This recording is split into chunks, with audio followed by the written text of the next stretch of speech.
Let's check if the audio and video is working fine and then we'll begin.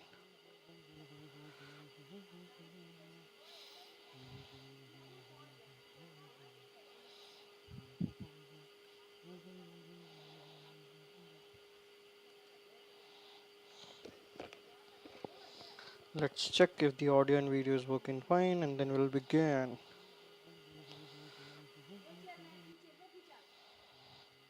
Okay, so basically things are working fine and we can begin. ठीक है, चलो हम start कर सकते हैं अब यहाँ से. Okay, so yes, welcome back, and again we are covering the book which is Ashtavakra Mahagita by Osho, and we have already covered like 35 pages so far, and now we are at the 36th page, and let's begin. So basically in the last live we understood, like not just in the last live, in this particular section we have understood that Osho's disciples were asking questions to Osho, and Osho already answered two of them, and there is this last question. So let's see what the question is and how the Osho is giving the answer and how we can relate it with our real life situation as well. Now the last question, beloved Osho, in our body there are some 20 billion cells and chemical reactions, so go on continuously. When you or Ashtavakra say be a witness, who are you addressing? If you are addressing the brain cells, it is meaningless because mind is transient. If you are trying to wake up the soul, then it is meaningless as the soul is already awake. It is foolish to awaken it and say, know thyself. Aren't you throwing people into illusion? And if people cease responding to pleasure and pain, won't they become like plants and animals? So this is the question asked to Osho. Let's see how the Osho is going to define it and answer it. Who is it that is saying there are 20 billion cells in the body? Certainly it is not the cells. One cell cannot keep track of all other cells. There are billions of cells in the body. Who is saying this? Who asked this? Who found this out? There is definitely someone inside you, quite separate from the cells, who counts and says there are 20 billion cells. In our body, there are some 20 billion cells, and chemical reactions go on continuously. When you or Ashtavakra say be a witness, who are you addressing? That one who says there are 20 billion cells. If you're addressing the brain cells, it is meaningless because mind is transient. No, we are not addressing the brain cells. We are talking to you. Ashtavakra is addressing you. He is not such an idiot to address your brain cells. It is you he is talking to. Your being is beyond your cells. So basically, Ashtavakra and even Osho is trying to connect with the being rather than the cells or the mortal entities, basically, right? So your being is beyond your cells. The fact is you use the cells. It is like a driver sitting at the wheel of a car. The car is running, moving fast, moving it at 100 miles per hour. Still the driver inside in, not the car. If a policeman pulls him over and he asks the policeman, who are you addressing? The motor is propelling the car. Who are you addressing? The petrol makes it run. The wheels, they spin fast. What would the petroleum say? What would the petrolman say? The same as I say to you. I want to talk to you. It's you I pulled over. By you, also it's okay, where? Oh, what happened? Where does the man? Oh man!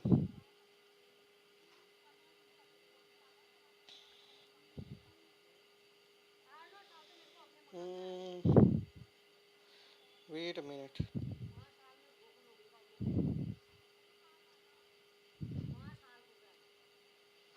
Okay, I don't know what the technical glitch was. I hope my screen is clearly visible now. Here it is. So yeah, this is my OBS screen basically. Let me add the chat as well, just in case if anyone is trying to say something. I will not be able to see until I'll add this talk, which is basically chat, right? Let me turn off the things here. Sign into chat. Every single time it is asking me to sign in, man. I'll sign in again, then it will ask again. Let me just sign in quickly, and then we'll go forward. Or should I just keep my? Okay, let me just keep my phone here rather than signing in. Wait a second.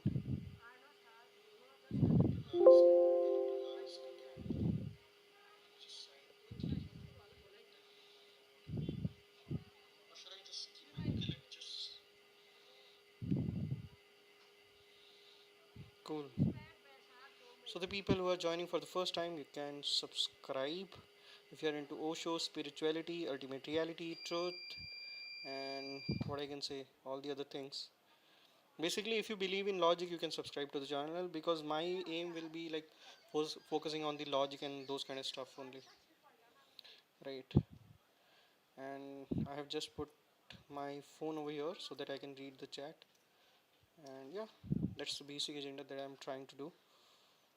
I can speak in Hindi as well, okay? It's just that the content is in English, so that's why I'm continuing in English. But if someone will ask question in Hindi, I'll respond in Hindi. Your being is beyond your cells. The fact is, you use the cells.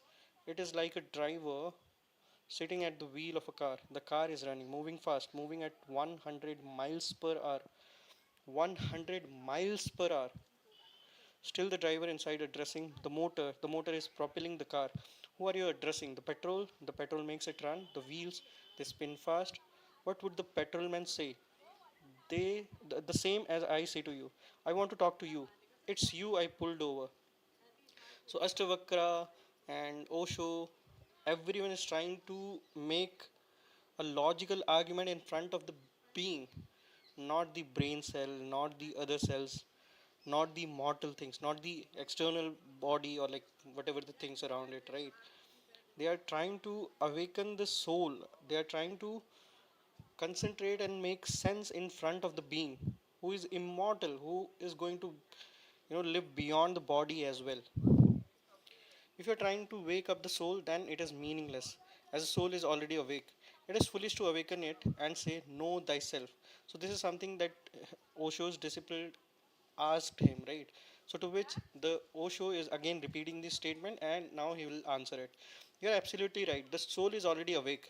There is no way to wake it up, nor are we trying to do that. Okay. The situation is something like this: you lie down and knowingly fake sleep. You are lying awake with your eyes closed. It is very easy to rouse the sleeping. Shake him a little bit, throw water in his face, and he'll wake up. But the man who is lying awake with his eyes closed, pretending to sleep, how will you rouse him? Throw water, it won't do any good. Shake him, move him. He'll roll over and keep on sleeping. Call his name, he hears but does not respond. This is your condition. So we are not like, the soul is awakened, but we are not focusing in our consciousness, right? So that's there. It is meaningless to rouse the awakened, but the awakened is pretending to sleep, hence the need to awaken. So we are pretending to sleep. That means we know the ultimate truth. Our soul know the ultimate truth. It's just that we are not focusing on that part, rather than we are focusing on the things that are going to ultimately end. Like the materialistic things or like the relations or whatever is around us. Right. So it is meaningless to rouse the awakened, but the awakened is pretending to sleep. Hence the need to awaken. We are not waking up any sleeper, because the soul cannot sleep. It is the body that sleeps. And the body can be awakened. There is no meaning in awakening a soul that is already awake. So we are trying to awake the body. You're absolutely right. You are speaking with great wisdom, but it must be borrowed. If it come if it came from your own understanding, you would never have asked. Okay. All right. Ashtavakra or I means also basically. Ashtavakra or we are awakening the one who is already awake but has forgotten that he is awake. So it is like the only example that is coming to my mind is of Lord Hanuman, right? He just forgot he is so almighty, he has a lot of power. So there is this only need to remind him that you are capable enough. You are capable enough to fly. You are capable enough to reach to Lanka just by flying all over the ocean, right? So then there is this character Jamvanta. Jamvanta, no, Jamvant basically. So there is this character Jamvanta who remind him of all his powers. And similarly here also, Ashtavakra and Osho, they are trying to make us remember the right things. So basically, they are trying to awakening the one who is already awake but has forgotten that he is awake. Who is awake but goes on pretending to sleep. Who is playing at sleeping. And this is why there are difficulties in awakening anyone. Great difficulties. Now, pretending to sleep, what I am understanding by this statement is Osho and Ashtavakra is trying to emphasize that we are focusing on the meaningless things like the day to day life struggle, or materialistic things, just running behind materialistic things and stuff. So yeah, those kind of stuff. And this is why there are difficulties in awakening anyone, great difficulties. Are you not throwing people into illusion? Just wait a second, I'll have to just go, and I have to like turn the bulb on. It seems it's already dark in here. I was not expecting it to be this dark. Wait a second.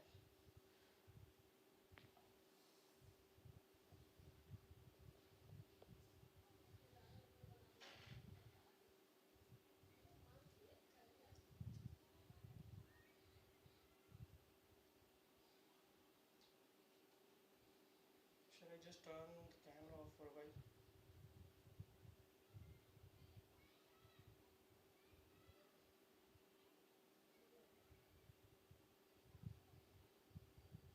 Okay.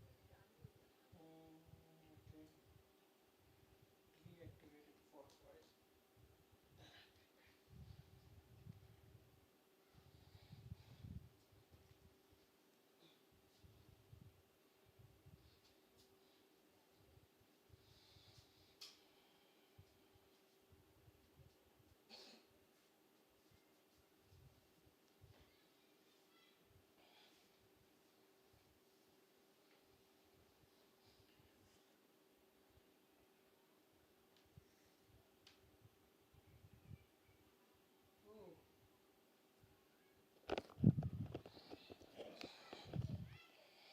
Okay, I'm kind of back.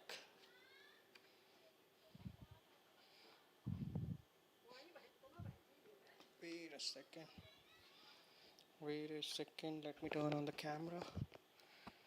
Wait a second. Now it's better, right? Cool. Hmm. Let me see if the audio and everything is working fine.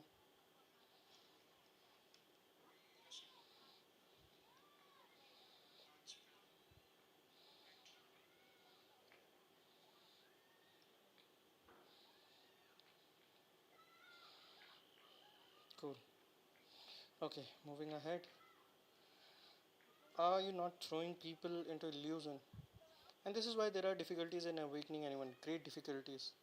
Because people are pretending to sleep, or they are playing at sleeping. Are you not throwing people into illusion? Do you think people are not already in illusion? If they are not, they definitely, then definitely I am throwing them into illusion. But so this is the statement asked by one of the disciple who is asking the question, right? He's saying, are you not throwing people into illusion? He is asking Osho that, are you not doing the same thing, like putting people into illusion? So to which the Osho is responding that, do you think people are not already in illusion? If they're not, then definitely I am throwing them into illusion. But if they are not in illusion, how can they be thrown into it? Can all these Buddhas be thrown into illusion? And if people are in illusion, what am I doing? Is an effort to bring them out. However, I reversed it. If you think you are in illusion, this is an attempt to awaken you. And if you think that you are already awakened, this is an attempt to throw you into illusion. But who can throw you into illusion if you are already awakened? Remember, no one but you can throw you into illusion, and no one but you can awaken you. Someone can attempt to wake you up, but unless you cooperate, you will not wake up, because this is not a sleep which can be broken. You are faking it. Your cooperation is necessary. Cooperation means discipleship. Cooperation means then you go to someone who can awaken you. You tell him, it has become an old habit to deceive myself. Please help me to come out of this habit. Now, there is this example the Osho is trying to talk about. A young woman came to me and told me she was in the habit of taking an addictive drug. She wanted to stop it. She wanted badly to get off the drug, go so eager to be finished with it some way. But the drug addiction had gone deep into the cells of her body. When she did not take the drug, there was such severe pain and discomfort throughout the body that she couldn't sleep, couldn't get up, couldn't sit down. So she had to take it. And if she took it, it became like she became depressed by the mess she was in. She had come to me get off the drug to get off the drug, asking for my hand in support. This is the situation, this is your condition. Your practice of remaining asleep life after life has deeply affected you. You are an awakened one under the illusion that he is asleep. A king considering himself a beggar. He has believed it for so many lives that now his own habit.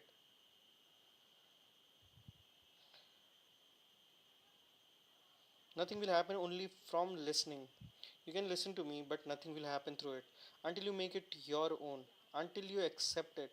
No one but you can awaken you. Otherwise, one enlightened one would have been enough. He could have shouted loudly and awakened everyone. He could have beaten on his drums and awakened everyone. If 100 people are sleeping here, one person is enough to awaken them. Actually, no one is needed. An alarm clock can awaken them. One man can come and beat a drum and okay, just beat a drum and all will get up, or strike a bell and all will get up. But why couldn't this happen when Buddha was here, when Mahavir was, Ashtavakra was, Krishna was, Christ was, Jaras, Jarathus, Zarathustra, okay, Zarathustra was, when Lao Tzu was here? Why couldn't they have rung a bell loudly and awakened the entire earth? So these are the people who got the entire enlightenment in their life. So if it would have been that simple, so like one enlightened person can enlighten other people so easily without their active participation. So Osho is trying to say that why these people who were who got enlightenment in their life, why they didn't just enlighten all other people around them and in this earth, right? So they rang the bell loud and long. They could have simply done that, right? If anyone were really sleeping, they would have awakened. But here people are faking sleep. They lie with their eyes closed. They hear the bell and they think, go on ringing it. We'll see who's going to wake up. Wake me up, wake us up. When you want to wake up, you will. So that means you need to have the active participation from your end as well. Right? Now, I cannot throw you into illusion. You are already in illusion. What more illusion can you be thrown into? Do you think you can be led further astray? Do you think there is still somewhere you can be misled? Can you fall down further than this? Is there any place left to fall? Can the greed in you be increased an inch? Can the anger in you be increased even 1 gram? Can desire which overwhelm you be stronger still? You are standing at the end of the line. He who should be first stands last. He who should be a king stands like a beggar. You cannot go lower. There is no way to fall further. So that means you have all these things within you, right? There is no way to fall further. These things are keeping you way afar from the reality, from the ultimate truth. There is no possibility for you to be more deluded. Even if someone wants to, he cannot do it to you. Yes, the most anyone can do is switch your illusion. If you bored with one illusion, he'll give you another. And that is what the sadness, that is what the sadhus go on doing. Alright, so sadhus, alright. So also is even questioning the sadhus as well. Now, the thing which I understood from here, let me just summarize it in my way, or let me just give you the gist as per my understanding. So Osho is trying to say that basically people are already in illusion, and there is this illusion. For an example, let's say in your childhood you felt like, okay, once I'll receive that bicycle, once I'll get that bicycle, my life is sorted, I'll be the most happiest person in the world. And one day you got that bicycle. Now, do you feel like your life is sorted, there is nothing to achieve? No, you go on to another desire. You thought of something else. Once I'll, you know, get this particular thing, once I'll achieve this, once I'll achieve this achievement in academic field, once I'll achieve this materialistic thing, once I'll marry, once I'll do this, once I'll do this. And once you really achieve it, then you'll start looking for something else. That is known as hedonic adaptation. That means once the thing that you are really longing for, after achieving it, you just become adapted to that particular thing, and that is what known as hedonic adaptation, especially about the materialistic things. So let's say there is this materialistic thing that you really want to achieve. जैसे हम बोलते हैं ना, ये मिल जाएगा तो life set हो जाएगी. तो वही वाली बात है कि you think once I'll have this BMW car, or let's say a sports car, or like whatever your dream car is, then I'll be the most happiest person in the world. But that's not the truth, right? Because a lot of people have those cars, but still, I have never seen someone who said, I have no desire left. I am just completely like after achieving these materialistic things, they never say, okay, I'm done. Now I will do something else, which is not like I'll not go for any materialistic thing anymore. People don't generally say this. Once in a blue moon, maybe someone will say this, but I don't remember any example of it, except the book A Monk Who Sold His Ferrari. Not every person sold like will sell his Ferrari, right? They will, after getting Ferrari, they will try to have a charted plane of them, their own. So yeah, that's how the desire just keep on increasing. They keep on going, right? After achieving one, they will fall for the another one. That's what the Oso is also trying to point out. He's saying that the people just switch from one illusion to another illusion, rather than just coming out, or like just getting awake and stuff, right? So that's what the sadhus are also doing, is what Osho is claiming, right? You start feeling out of sorts with worldly illusions. You feel bored. You have lived in them too much. Now nothing is real. You have seen it all. Now they create a spiritual illusion. They say, come, enjoy heaven, do good deeds, renounce, do austerities, austerities, enjoy heavenly maidens. You have enjoyed and suffered much, but for nothing. Here you drink wine in small measure, mere handfuls. There, in the walled heavenly garden, springs of wine are flowing. You can drown in wine. What is here? In heaven there are golden palaces, trees of diamonds and jewels. Sit under the wish fulfilling tree and ask for anything you want. You have suffered too much here. But this is a new illusion. And it is there in every religion. Okay, so Osho is not trying to point out a particular religion, he's just trying to talk about a lot of illusion, right? I may not giving you any new illusion. I simply suggest you have seen enough illusion. Now wake up a little. How can witnessing be illusion? Think about it. I simply ask you to be witness. If you remember in the very first chapter, that's what we understood, right? Osho is trying to say just be a mere witness, be a mere observer, we're just looking at the things the way they are, rather than being emotionally or in any other way. You should not attach to it. You just see it the way it is, like from the far, just being a witness, an observer, right? So I simply ask you to be witness. Again, he is emphasizing on the same thing. Whatever is, I ask you to watch it. If I asked you to do something, illusions would arise. If I asked you to give up this and do that, illusion would arise. I simply suggest that whatever you are doing, whoever you are, a yogi or a zorba, whatever you are, Hindu or Muslim, whatever, wherever you are, in a temple or mosque, wake up, watch with alertness, focus on logic. How can there be illusion in being awake and aware? For an awakened person, there is no possibility of being in illusion. Dreams come in sleep. How can they come when one is wide awake? And if people cease responding to pleasure and pain, will they not become like plants and animals? So this is again something that is asked by one of the disciples. First, who told you that plants and animals are worse off than you? You just take it for granted. You should ask trees and plants. Ask animals as well. Look into the eyes of the animals. This also is man's ego, that he thinks he is above animals. And the strange thing is, animals have never been asked to offer testimony. You have made it a one-sided decision. You made like you have decided by yourself. If animals were writing books like your scriptures, okay, it would be, that's hilarious, right?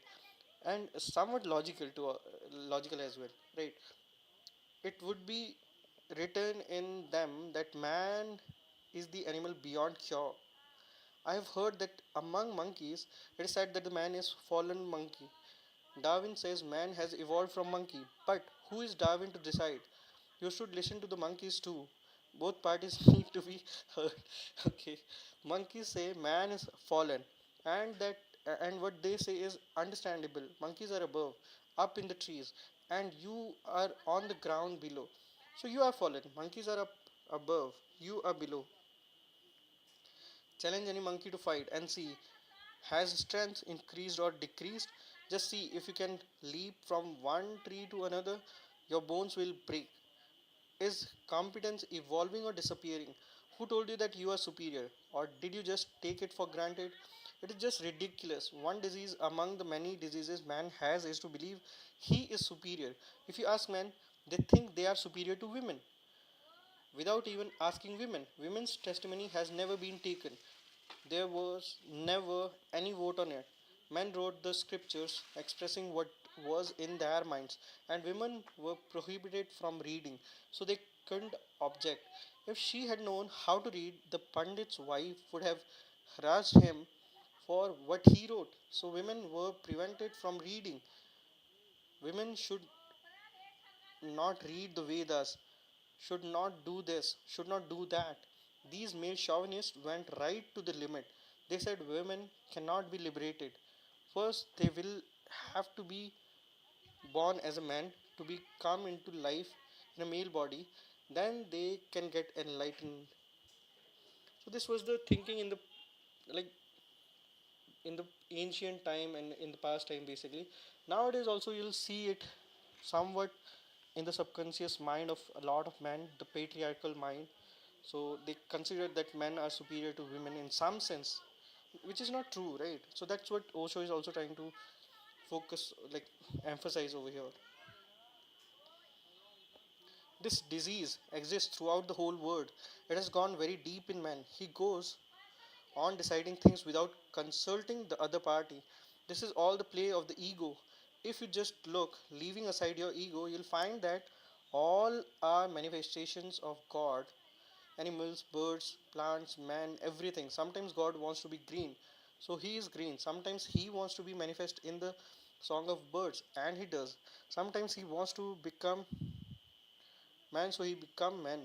This is no stratifications here, no hierarchy, no one above or below. All are simultaneously the infinite waves of God. So, in another way, God is omnipresent. In a small wave, it is He. In a big wave, it is He. In a white wave, it is He. In a black wave, it is He. In a grass, it is He. In trees touching the sky, it is He again. He means the God. The religious vision say God is whatever exists this very moment. In God, how can anything be further ahead or behind? This would be very difficult. For something to be lower, something to be higher would be very difficult. There is only one. If you look as a witness, you'll see all is one. No one is superior, no one is inferior, be it like the living thing or non living thing. So, the first thing is don't ask. If people cease responding to pleasure and pain, will they not become like plants and animals? If they do, it is not a loss. Would there be some loss if Hitler became an animal or a plant? Yes, millions of people would be saved from death. No other harm would be done. What danger if Nadir Shah became a tiger? He would have been unsatisfied with killing 5 or 10 people, killing only for food. As a man, he covered the earth with corpses for no reason at all. This much is certain. Animals have not yet invented anything like the atom bomb. Animals use their claws to kill, a very ancient way, and they kill only for food. Man is the only animal who kills with no intention of eating. Man goes to the jungle to hunt birds and animals and say it is it his recreation, his sport. But if a lion attacks him, it is not recreation. He does not say the lion is just playing. Let him do it. It is his recreation. You kill for sport, no animal kills for sport. So for animals, it is about their survival. Even if the men are like killing animals, most of the time they are doing it for the sake of ego or hunting or just for the sake of fun or some kind of outdoor activity. And even if they are killing the animal for eating, then again it is not about the survival in most of the areas, because there are a lot of vegetarian or like veg options or like plant based options to consume. So people do it for the sake of taste, right? In most of the time. Okay, another significant point: no animal kills for sport. Another significant point is that no other animal kills his own kind. No lion kills other lions. No monkey murders other monkeys. Man is the only animal who kills his own kinds. Animals don't kill ants. Elephants don't kill elephants.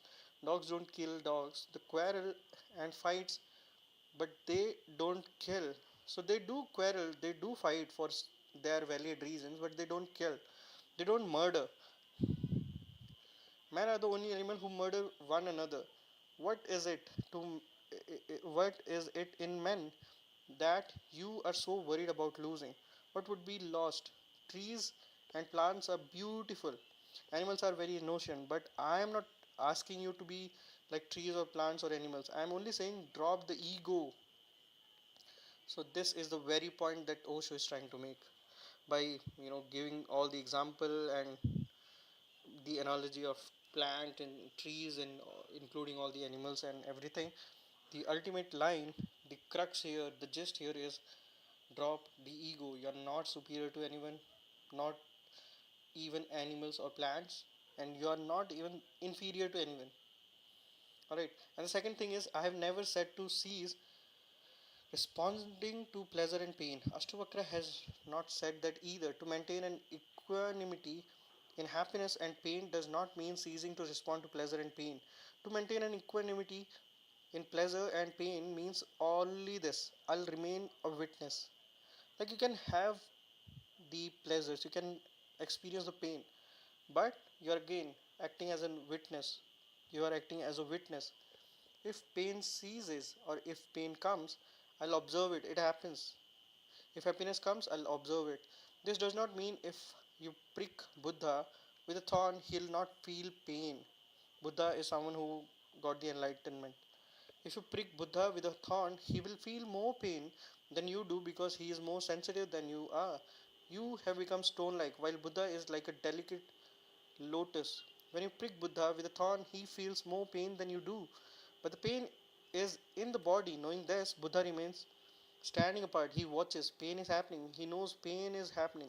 Still, he does not identify himself with the pain. He knows, I am the knower. By inner nature, the knower. Alright, great.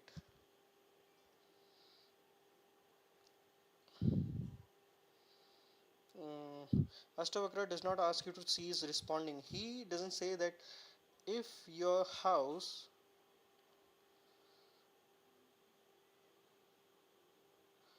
if your house catches fire, don't run out. Remain seated and you'll become Buddha. He says that while running away from the house is burning, but you are not burning. But even if your body is burning, and even if your body is burning, know that the body is burning, not you. He does not mean you should allow your body to be burnt. Take your body away from the fire. He does not say to cause your hardship or give any hardship to the body. He is trying to make you just be aware of the fact that you are not your body only. You are the being which is going to remain even after the body does not exist. To be unresponsive means to become stone like, lifeless.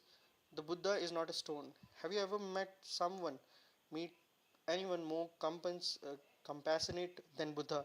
Ashtavakra could not have been a stone. A river of love flowed through him. The sensitivity of those whom springs of love flow through has increased, not decreased. A great compassion descended through him, but you can misinterpret it. Alright, so we are at the page number 41. We'll continue our journey from page number 41 onwards. And yeah, so far so good. We'll meet next time. Till then, stay healthy, stay safe. And if you have interest in these kind of things like Osho, motivation, and reading books, and spirituality, ultimate reality, truth, logic, then you can subscribe to the channel. You can like the live stream. You can check out the other live streams as well. And yes, thank you so much, universe. Thank you so much, Radhananji. Have fun. Peace out.